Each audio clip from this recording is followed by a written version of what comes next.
देखो भाई, ये कर्म का बहुत बड़ा सिद्धांत यहाँ बताया है। यदि आपको सुखी होना है और नए कर्म नहीं बनाने हैं, यदि सुखी होना है और नए कर्म यदि बनाना नहीं है, ऐसे आदमी तो बहुत कम होते हैं कि जो कि मेरे जीवन में जितने भी दुख आते, चाहे वो रोग का दुख हो, चाहे वो अपमान का दुख हो, चाहे वो जो भी दुख हो, वो कोई दूसरा मुझे दे ही नहीं सकता। मैं दुखी हो रहा हूं, उनका कारण केवल और केवल मैं ही, अपने कर्म से ही मुझे ये सब मिला है।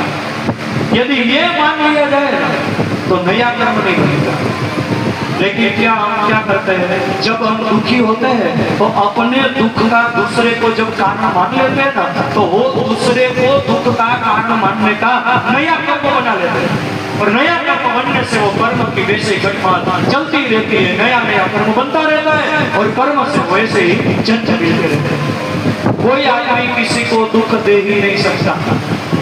जितने भी दुख हमारे यहाँ आते वो सब हमारे ही कर्म का परिणाम है।